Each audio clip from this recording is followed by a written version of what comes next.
নির্বাচনী সমাবেশের প্রধান অতিথির বক্তব্য পেশ করবেন এদেশের লক্ষ কোটি মানুষের হৃদয়ের স্পন্দন, এদেশের লক্ষ কোটি মানুষের ভালোবাসার আলোচন, আমিরুল মুজাহিদিন ইসলামী আন্দোলন বাংলাদেশের মহতারাম আমির জনাব আলহাজ হযরত মাওলানা মুফতি সৈয়দ মোহাম্মদ রেজাউল করিম পীর সাহেব চরমনাই।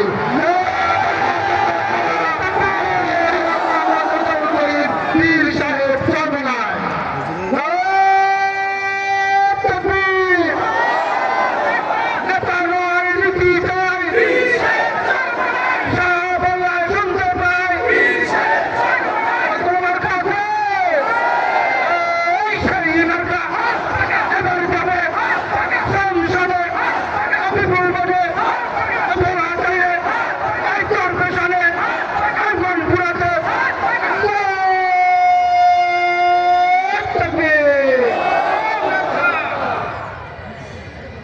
السلام عليكم ورحمة الله وبركاته.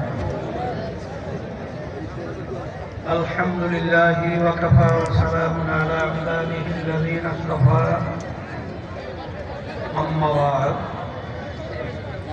فأعوذ بالله من الشيطان الرجيم. بسم الله الرحمن الرحيم. وتعاونوا على البر والتقوى ولا تعاون على الإثم والعدوان. صدق الله العلي العظيم. সবাই দুরূদ শরীফ পড়ি। আল্লাহুম্মা সাল্লি আলা সাইয়্যিদিনা ওয়া শাফিঈনা ওয়া হাবিবিনা ওয়া মাওলানা মুহাম্মদ সাল্লাল্লাহু আলাইহি ওয়া আলা আলিহি ওয়া আসহাবিহি ওয়া বারাক ওয়াসাল্লাম। শুকরিয়া আদায় করতেছি মহান রব্বুল আলামিনের দরবারে। রব্বুল আলামিন আমাদেরকে নির্বাচনী জনসভায় আসার তৌফিক দান করেছেন। শুকরিয়া দান করি আলহামদুলিল্লাহ। আমি শুনতেছিলাম ভোলা 4 আসন, চরপেশন, মনপুরা সহ হাতপাখা প্রতীকের প্রার্থী আমাদের আলহাজ কামাল উদ্দিন আমার ভাই, তার অবস্থা বিজয় হওয়ার মতো হয়ে গেছে। আমি বাস্তবে আসার পরে আপনাদের উপস্থিতি দেখে আমার এই ব্যাপারটা আরো বদ্ধমূল হয়ে গেছে যে আল্লাহর রহমতে আল্লাহ যদি কবুল করেন 12ই ফেব্রুয়ারি জাতীয় নির্বাচনে হাতপাখা প্রার্থী কামাল উদ্দিন ভাই আল্লাহর রহমতে বিজয় হবে ইনশাআল্লাহ। আর আমাদের একটা দরকার, কেন 54 বছর চলছে স্বাধীনতার বয়স। সেই আশা আকাঙ্ক্ষা নিয়ে এদেশের মানুষ জীবন দিয়েছিল, ভোগ্য হয়েছিল। বহু মা তার সন্তানকে কোলহারা করেছিল। মূলত 3টা মৌলিক চাহিদা: সাম্য, মানবিক মর্যাদা, ন্যায় বিচার প্রতিষ্ঠা। যাদের মাধ্যমে 54 বছর দেশ চলছিল, এদের মাধ্যমে আমরা একটাও তো পাই নাই।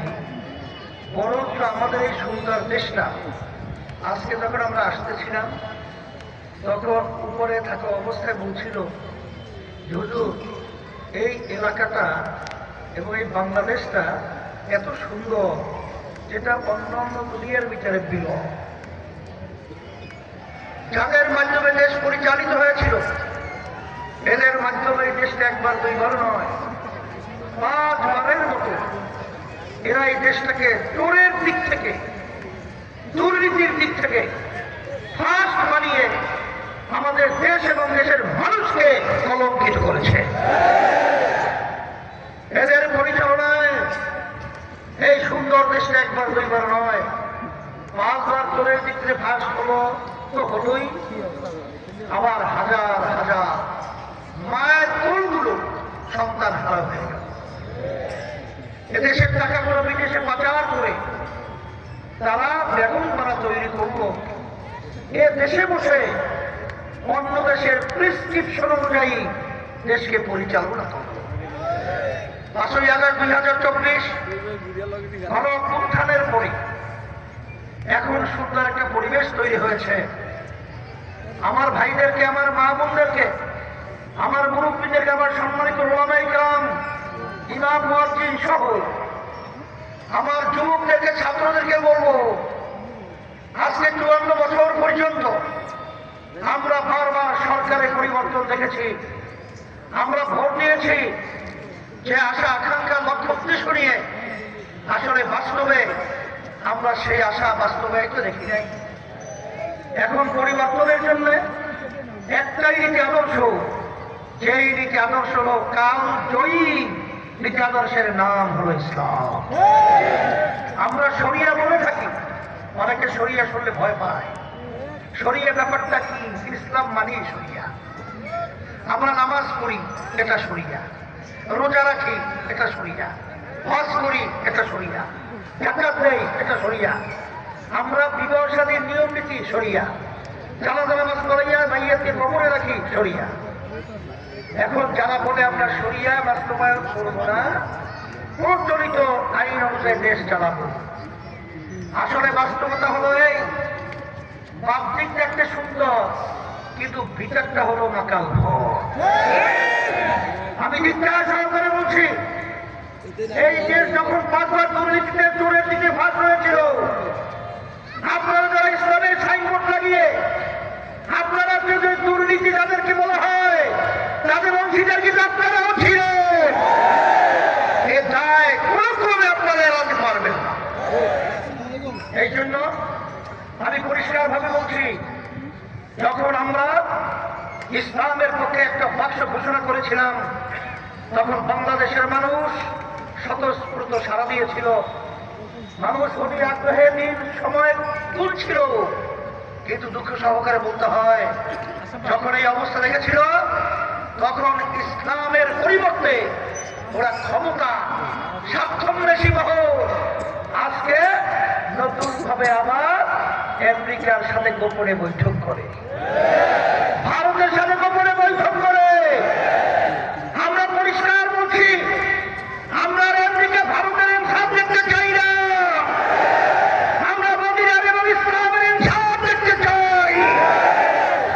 এই জন্য আমি এই চরপোষণের বাসী আমার ভাইদেরকে, মুরব্বীদেরকে, সর্বমহলের ওলামায়ে কেরাম সহ সমস্ত ইমাম মুয়াজ্জিন সহ যুবক ছাত্র, আমার মা বোনদেরকে, মেহনতি কষ্ট অর্জিত সম্পদ যারা কামাই করে থাকে, সকলকে বলবো, বারবার আমরা ভোট দিয়েছি, ভোট দিলে কেউ ধনী হয় না, গরিব হয় না, কিন্তু ভোটের মাধ্যমে এই দেশের যে তীব্র পরিবর্তন হয়।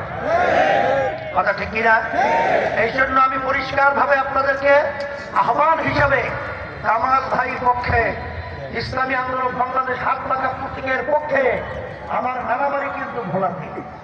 আমি এই মাটিতে জন্মগ্রহণ করেছি, আমি ছোটবেলা থেকে এখানে আসি, আমি এই মাটির অবস্থান দেখেছি যে সর্বমহলে সর্বশ্রেণীতে ইসলামের প্রতি সমস্ত আমার ভাইদের, মা বোনদের যে আন্তরিকতা লক্ষ্য করেছি, 12 তারিখ ফেব্রুয়ারিতে হাত পাকা প্রতীকে ইসলামের পক্ষে ভোট দিয়ে ইসলামকে বিজয় করবে আমার কেবল ভাই। এখন কথা হলো,